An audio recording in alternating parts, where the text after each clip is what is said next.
ആദ്യം നമ്മൾ കുറെ ചോദ്യപേപ്പർ ചോർച്ചകൾ കേട്ടു. ഒരുപാട് ചോദ്യപേപ്പറുകൾ ചോർന്നു. പിന്നീട് പല അക്ഷരത്തെറ്റുകളായി പരീക്ഷ തുടങ്ങിയപ്പോൾ തന്നെ. പിന്നീട് അത് യൂട്യൂബ് ചാനലുകളിലൂടെ വന്ന പല ചോദ്യപേപ്പർ വെളിപ്പെടുത്തലുകൾ അത് മറുപുറത്ത് തുടക്കത്തിൽ നടന്നു. പിന്നീട് വീണ്ടും ഇങ്ങോട്ട് വരികയാണെങ്കിൽ പിന്നെ ക്രമക്കേടാണ്. അതായത് പൊതുപരീക്ഷയ്ക്ക് പരീക്ഷ എഴുതുന്ന കുട്ടികളെ സഹായിക്കാൻ ആ സ്കൂളിൽ അധ്യാപകർ തന്നെ തയ്യാറാവുന്ന ഒരു കാഴ്ചയൊക്കെ. ഈ വിഷയങ്ങളിലൊക്കെ പൊതുജനത്തിന് എന്താണ് പറയാനുള്ളത്? നിങ്ങൾക്ക് ഇപ്പോൾ തത്സമയം ഞങ്ങളോട് പ്രതികരിക്കാം. ഇപ്പോൾ ഇതാ ഒരു പ്രേക്ഷകൻ ചേരുന്നുണ്ട്. യൂസഫ് എന്നാണ് മനസ്സിലാക്കുന്നു. യൂസഫ്, കേൾക്കാമോ? കേൾക്കാം.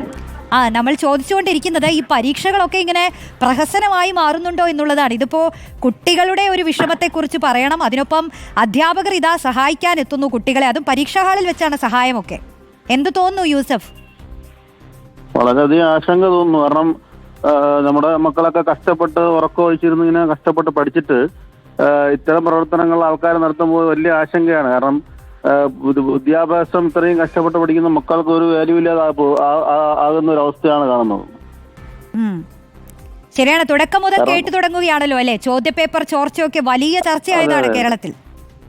അതെ, വലിയ ഒരു ചർച്ചയാണ്. കാരണം ഇത് ഇത്തരം സംഭവങ്ങൾ രക്ഷകർത്താക്കൾ എന്ന നിലയിൽ വളരെയധികം ആശങ്ക ഉളവാക്കുന്ന കാര്യങ്ങളാണ്. കാരണം ഇത്രയും കഷ്ടപ്പെട്ട മക്കള് പഠിക്കുന്നതിന്റെ ആ ഒരു ബുദ്ധിമുട്ട് നമ്മളും കൂടെ അത് അനുഭവിക്കുന്നതാണ്. കാരണം അവരുടെ കൂടെ ഇരുന്ന് ഇത്തരം കാര്യങ്ങളൊക്കെ ഏർപ്പെടുമ്പോൾ നമ്മളിതൊക്കെ അനുഭവിക്കുന്നതാണ്. ഇത്രയും കഷ്ടപ്പെട്ട് മക്കൾ പഠിക്കുമ്പോൾ ഇത്തരം ചോദ്യപേപ്പർ ചോർച്ച ഒക്കെ കേൾക്കാൻ വലിയ ആശങ്കയാണ്. കാരണം ആ പഠിക്കുന്ന മക്കളെ കൂടെ ഒരു വിലയില്ല, വിദ്യാഭ്യാസത്തിന് തന്നെ ഒരു മൂല്യമില്ലാവുന്ന ഒരു അവസ്ഥയുണ്ടാകും. യൂസഫിന്റെ കുട്ടികൾ പഠിക്കുകയാണോ അതോ വലിയ കുട്ടികളാണോ? അത് എന്റെ മകൾ പഠിക്കുകയാണ്, +1 പഠിക്കുകയാണ്. അപ്പൊ എങ്ങനെയാ ഇവരൊക്കെ വീട്ടിൽ ഇതൊക്കെ സംസാരിക്കുന്നുണ്ടോ? ഓരോ പരീക്ഷാകാലം അടുക്കുമ്പോഴും നമുക്കറിയാമല്ലോ കുട്ടികളുടെയൊക്കെ ഒരു ആശങ്ക.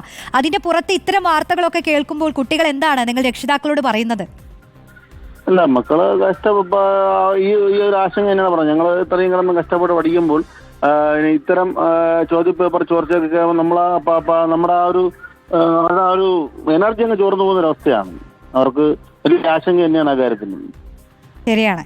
ഇത് അക്ഷരത്തെറ്റുകളൊക്കെ സംഭവിച്ചുകൊണ്ടിരിക്കുകയാണ് ചോദ്യപേപ്പറുകളിൽ.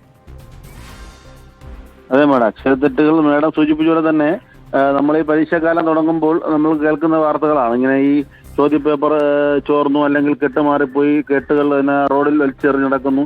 ഇങ്ങനെ ഒത്തിരി കാര്യങ്ങളാണ് നമ്മൾ വാർത്തകളിലൂടെ കേൾക്കുന്നത്. അപ്പം ഇതൊക്കെ തീർച്ചയായിട്ടും ഇത് വളരെ സിസ്റ്റമാറ്റിക്കായി ചെയ്യുന്നതിൻ്റെ ചില കാര്യങ്ങൾ ഒരു അലസമായ രീതിയിൽ ഇത്തരം കാര്യങ്ങൾ നടക്കുമ്പോൾ അത് രക്ഷകർത്താക്കാന്നില്ല ഞങ്ങൾക്ക് വലിയ ആശങ്കയാണ്. കാരണം ഈ ഒരു പഠിക്കുന്ന ഒരു കുട്ടിയുടെ മാനസികാവസ്ഥ നമ്മൾ പറഞ്ഞു തരേണ്ട കാര്യമില്ലല്ലോ. അത് തീർച്ചയായിട്ടും അവർ അത്രയും എഫക്റ്റ് എടുത്താണ് പഠിക്കുന്നത്. അതെ. അപ്പൊ ആ പഠിക്കുന്ന വിദ്യാർത്ഥികൾക്ക് തീർച്ചയായിട്ടും വലിയ ആശങ്ക തന്നെയാണ്.